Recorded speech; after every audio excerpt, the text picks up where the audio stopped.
কিছু সম্পর্কের কোনো নাম হয় না, কিন্তু গভীরতা অনেক বেশি হয়। কি হবে জীবনে এত পারফেক্ট মানুষ খুঁজে, যদি সেখানে ভালোবাসাটাই না থাকে? মিথ্যাটাও একসময় শুনতে খুব মজা লাগে, যখন সত্যিটা আগে থেকেই জানা থাকে। বুকের গহীনে থাকা মানুষগুলোই বিনা নোটিশে একদিন অনেক দূরে হারিয়ে যায়। বাবার হোটেল থেকে বের হলে বোঝা যায় দুনিয়াতে এক মুঠো ভাতের কত মূল্য। কথা হজম করতে শিখুন, এটা অনেক বড় একটা গুণ, যা আপনাকে জীবনে জিততে অনেক বেশি সাহায্য করবে। পৃথিবীতে আসার খবর 9 মাস আগেই জানা যায়, কিন্তু পৃথিবী থেকে যাওয়ার খবর 1 সেকেন্ড আগেও পাওয়া যায় না।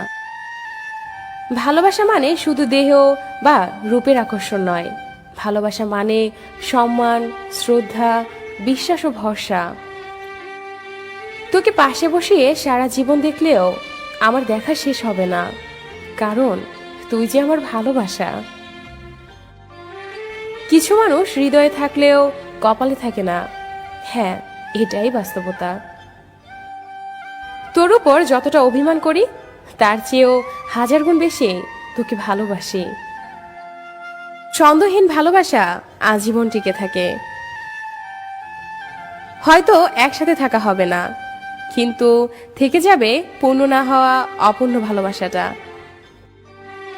কিছু কিছু মানুষ কাছ থেকে হারায়, কিন্তু মন থেকে কখনো হারায় না।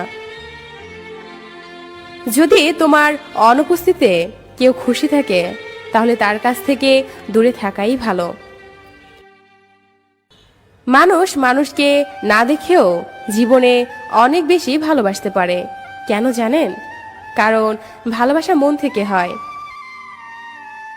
জীবনের সমস্যাগুলো অতটা বড় নয় যতটা বড় করে আমরা ভাবি। শুধু একটু সাহস দরকার সব পরিস্থিতি মোকাবেলা করার জন্য। যখন তোমার কাছে আবেগ মূল্যহীন, তাহলে তখন সেই আবেগ দিয়ে ভালোবেসেছিলে কেন?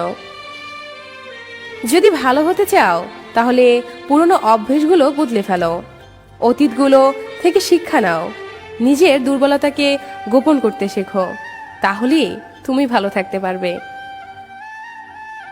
প্রার্থনা করি যারা যাকে ভালোবাসে তাকেই যেন পায়, কেননা অসমাপ্ত ভালোবাসা সত্যিই খুব কাঁদায়। কাউকে ছেড়ে থাকা খুব কষ্টের, কিন্তু তার থেকেও বেশি কষ্টের হলো সে আসবে না জেনেও তার জন্য অপেক্ষা করা। বোকা ভাবিস?